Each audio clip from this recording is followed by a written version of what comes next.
नमस्कार। आप देख रहे हैं बियॉन्ड बॉर्डर्स और मैं हूं अनुज। पाकिस्तान एक वाहिद भूगोल है। वाहिद का मतलब होता है जिसका कोई जोड़ नहीं, जो दुनिया में अकेला इकलौता है। पाकिस्तान मतलब घोर फर्जीवाड़ों पर टिका मुल्क। कैसे, इसका एक नमूना नए नए वाहिद फील्ड मार्शल असीम मुनीर ने एक बार फिर दुनिया को दिखाया। असल में फर्जीवाड़ों पर टिके पाकिस्तान में सीज फायर के बाद जो जश्न शुरू हुआ है वह थमने का नाम ही नहीं ले रहा। जबकि पाकिस्तान के किरना हिल्स वाले परमाणु ठिकाने के दोनों रास्ते भारत ने हमेशा हमेशा के लिए सिर्फ बंद ही नहीं किए, बल्कि दोस्तों नई जानकारी सामने आ रही कि दो और पाकिस्तान के परमाणु ठिकानों का भी हाल बेहाल कर दिया था ऑपरेशन सिंदूर के दौरान, जिसकी वजह से पाकिस्तान बाप बाप कर चिल्लाते हुए अपने पापा डोनाल्ड ट्रंप के पास भागा भागा पहुंचा था। मगर पाकिस्तान में तो जश्न चल रहा, किसी को फील्ड मार्शल बनाया जा रहा, किसी का सम्मान हो रहा, जलसे सभाएं की जा रही। और इसी कड़ी में एक जलसा हुआ जहां नए नए वाहिद फील्ड मार्शल असीम मुनीर ने एक वाहिद प्रधानमंत्री शहबाज शरीफ को एक तस्वीर भेंट की। पूरी दुनिया ने उसे देखा। भारत पर विजय की निशानी के तौर पर मुनीर ने जो तस्वीर शरीफ को थमाई, उसमें किसी हमले का दृश्य है, लेकिन कोई और नहीं, अब पाकिस्तानी ही मुनीर और शरीफ पर इसी तस्वीर के बहाने थूक रहे, उनके चेहरों पर। पाकिस्तानियों ने ही बताया कि मुनीर मियां जो फोटो फ्रेम करा के निशानी के तौर पर शरीफ को आपने तस्वीरें दी, असल में वो चीन के एक युद्धाभ्यास की तस्वीर है। पाकिस्तान के पास एक फोटो तक नहीं है जिसमें वह अपनी विजय का जुलूस दुनिया के सामने निकाल सके। सरसों के खेत में गिरे जहाज को रफेल बता दिया पाकिस्तानियों ने। पाकिस्तानी सेना की प्रेस कॉन्फ्रेंस में वीडियो गेम तक चलाए गए और टीवी चैनलों ने पाकिस्तान के राहुल गांधी समेत तमाम कांग्रेसी नेताओं की प्रतिक्रियाओं को चला करके माहौल बनाया। वाहिद पंजाबिस्तान का पूरा फर्जीवाड़ा इस वक्त दुनिया के सामने है। ऑपरेशन सिंदूर के दौरान से ही लगातार दुनिया के सामने है। लेकिन दोस्तों, मैं जो कहानी आज आपको आज के एपिसोड में बताने जा रहा हूं, वो कहानी वाहिद पाकिस्तान के एक जाहिद व्यक्ति से भिड़ने के बाद की कहानी है। यह कहानी उधार पे टिकी एटमी ताकत पाकिस्तान के दूसरे परमाणु ठिकानों से जुड़ी है। उम्मीद है अंत तक बने रहेंगे, अपनी राय भी जरूर देंगे। दोस्तों, वाहिद और जाहिद अरबी के शब्द हैं। पाकिस्तान के संदर्भ में मैं जिस जाहिद यानी साधु सन्यासी सांसारिक मोह माया से मुक्त व्यक्ति से पाकिस्तान के भिड़ंत की बात कर रहा था, वह कोई और नहीं, हमारे प्रधानमंत्री नरेंद्र मोदी हैं। प्रधानमंत्री मोदी की खुली छूट के बाद भारतीय सेनाओं ने पाकिस्तान को ऐसी ऐसी जगह मारा है कि वह कल्पना से परे है।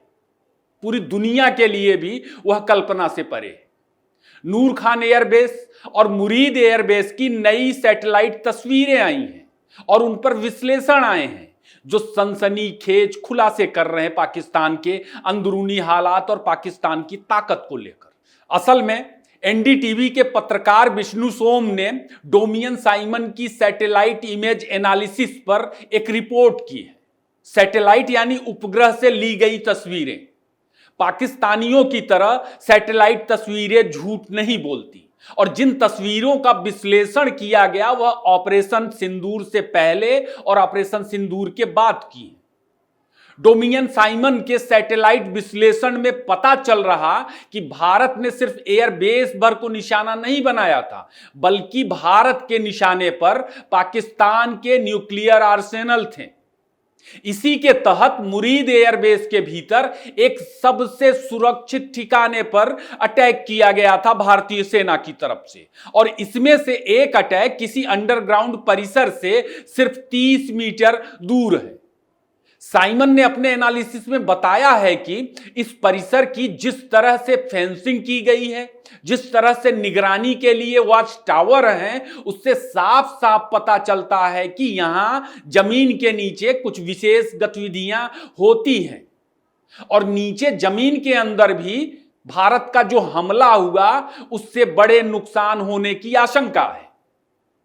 इस एयरबेस पर पाकिस्तान के लड़ाकू विमान और ड्रोन भी तैनात रहते हैं और इसी तरह नूर खान एयरबेस पर भी अंडरग्राउंड गतिविधियां होती हैं। दोनों एयरबेसेस से न्यूक्लियर आर्सेनल को सरगोधा एयरबेस के पास किरना हिल्स ले जाया जाता है, जो पाकिस्तान का एक दूसरा बड़ा परमाणु ठिकाना है। किरना हिल्स के परमाणु ठिकाने के दोनों एंट्रेंस को यानी प्रवेश द्वार को भारत ने हमेशा हमेशा के लिए तबाह कर दिया, बंद कर दिया। हालांकि भारत की तरफ से बार बार हमला नहीं करने की बात कही गई, कई सवाल हुए हैं इसे लेकर, न्यूक्लियर लीक तक की खबरें आई हैं वहां से। अब न्यूक्लियर लीक हुआ या नहीं कोई नहीं जानता, मगर अमेरिका का न्यूक्लियर इमरजेंसी एयरक्राफ्ट पाकिस्तान में उन जगहों पर उड़ते हुए देखा गया।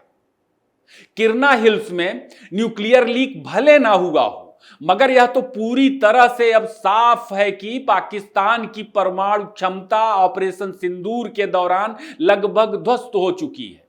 और भारत ने जिस तरह से ऑपरेशन सिंदूर के दौरान पिन पॉइंट अटैक किए, ना सिर्फ पाकिस्तान बल्कि दुनिया भर में पाकिस्तान के जो तमाम हमदर्द देश थे उन्हें भी परेशानियां हुई। बाकी पाकिस्तान ऑपरेशन सिंदूर के बाद से ही दुनिया के रडार पर है, उसके परमाणु हथियारों की, उसकी परमाणु गतिविधियों की स्कैनिंग हो रही है। इस वक्त भारत भी कर रहा है। भारत ने भी पाकिस्तान के बचे खुचे हथियारों के सरेंडर के लिए मुहिम भी चलाई हुई है, उसे आपने देखा होगा। यह साफ है कि पाकिस्तान परमाणु हथियारों की सुरक्षा करने में बिल्कुल भी ठीक नहीं, उसकी क्षमता ही नहीं। बाकी लोग यहां तक कह रहे हैं कि परमाणु बम पाकिस्तान के हैं ही नहीं असल में, और जो पाकिस्तान लोग तर्क दे रहे हैं कि जो पाकिस्तान माचिस की डिबिया तक नहीं बना सकता वह परमाणु बम क्या ही बनाएगा, यह अमेरिका के बम हैं, ऐसा लोगों का कहना है। और लोग यहां तक कह रहे हैं कि अब वक्त आ गया है कि अमेरिका अपने बमों को वापस लेकर के जाए और उन्हें सुरक्षित रखे। दोस्तों, माना जाता है कि पाकिस्तान को परमाणु बम अमेरिका ने दिए। अमेरिका को रूस के खिलाफ अफगानिस्तान में पाकिस्तान की मदद की जरूरत थी। दक्षिण एशिया में भारत की ताकत को कुंद करने के लिए, बैलेंस बनाने के लिए भी अमेरिका को जरूरत थी कि वह पाकिस्तान को एक परमाणु सक्षम देश बनाए। यह पाकिस्तान ही था जिसने अफगानिस्तान में मुजाहिदीन तैयार किए 80 के दशक में। सीमा मुस्तफा जैसे विश्लेषकों का मानना है कि अमेरिका ने पाकिस्तान को परमाणु प्रौद्योगिकी लेने दिया क्योंकि अमेरिका पाकिस्तान को सोवियत विरोधी गढ़ के रूप में यानी रूस के विरोधी के रूप में देखना चाहता था, उसकी जरूरत थी। पाकिस्तानी परमाणु कार्यक्रम का श्रेय अब्दुल कादिर खान को दिया जाता है और यह तथ्य है कि अब्दुल कादिर खान ने अमेरिका और अमेरिकी हार्डवेयर और अमेरिकी कंपनियों की मदद से ही परमाणु बम बनाने में कामयाबी पाई। कुछ तो यहां तक कहते हैं कि अमेरिका ने बने बनाए बम दे दिए पाकिस्तान को, पाकिस्तान ने कुछ नहीं बनाया, बस पाकिस्तान ने केवल उसका अपने यहां परीक्षण करके दुनिया को बताया कि वह परमाणु हथियार संपन्न देश है। क्योंकि बिना अमेरिका की रजामंदी के यह संभव नहीं था कि पाकिस्तान का न्यूक्लियर प्रोग्राम सफल हो जाता। इसमें तर्क दिखता है जो लोग कहते हैं। पाकिस्तान जब अपना न्यूक्लियर प्रोग्राम चला रहा था 80 के दशक में, तब अमेरिका पाकिस्तान में ही मौजूद था और पाकिस्तान के चप्पे चप्पे पर अमेरिका की नजरें थी। तो ऐसे में यह संभव नहीं है कि अमेरिका जानता ना हो, जो भी हो, बम जिसका भी हो। लेकिन इस वक्त जिस तरह से पाकिस्तान में अंदरूनी माहौल है, अस्थिरता का माहौल है, पाकिस्तानी बम दुनिया के लिए खतरा हो सकते हैं और उस खतरे की आंच में कोई और नहीं, अमेरिका ही सबसे ज्यादा होगा।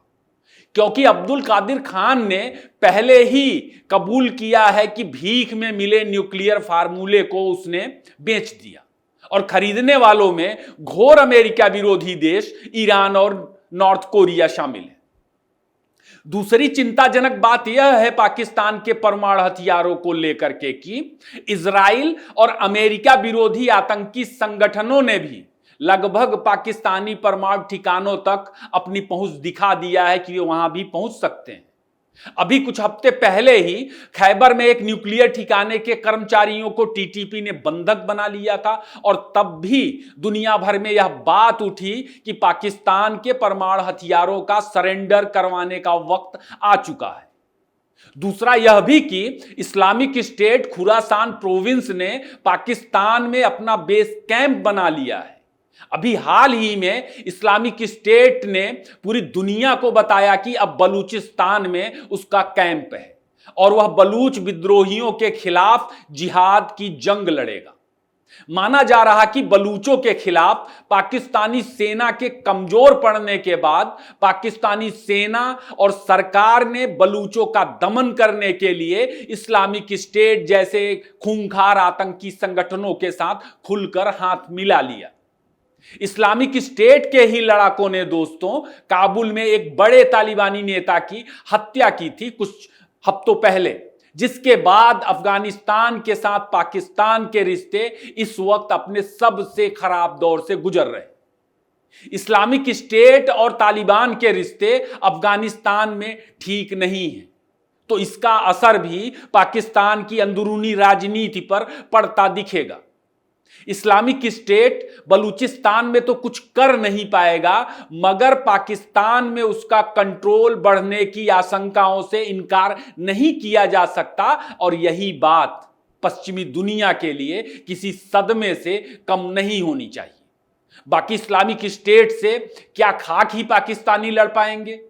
भारत के सामने पाकिस्तान की हालत का अंदाजा ऑपरेशन सिंदूर में पूरी दुनिया ने देख लिया। भारत ने अपनी क्षमता के 10वें हिस्से से भी कम में हमला किया था, लेकिन पाकिस्तान उसे संभाल नहीं पाया। और पाकिस्तानियों का एक नमूना, पाकिस्तान का स्टैंडर्ड ऑपरेशन सिंदूर को लेकर अमेरिका में भारत की लॉबिंग और पाकिस्तान की लॉबिंग से भी आप समझ सकते हैं। भारत ने अमेरिका में लॉबिंग के लिए डोनाल्ड ट्रंप का दिमाग कहे जाने वाले जैसन मिलर को हायर किया, तो पाकिस्तान ने जानते हैं किसे लॉबिंग के लिए वहां पर हायर किया? डोनाल्ड ट्रंप के बॉडीगार्ड के साथ पाकिस्तान ने डील की है। पाकिस्तान का स्टैंडर्ड यही है। प्रधानमंत्री नरेंद्र मोदी के रूप में भारत के जाहिद नेता ने पूरे वाहिद पाकिस्तान का इस वक्त किस तरह से जुलूस निकाला हुआ है, पूरी दुनिया चटखारे ले लेकर रोज इसे देख रही। आज के लिए बस इतना ही। वीडियो कैसा लगा जरूर बताएं, इसे ज्यादा से ज्यादा लाइक और शेयर करें। फिर किसी नए टॉपिक पर मुलाकात होगी। आपने इतना वक्त दिया, आपका बहुत बहुत धन्यवाद।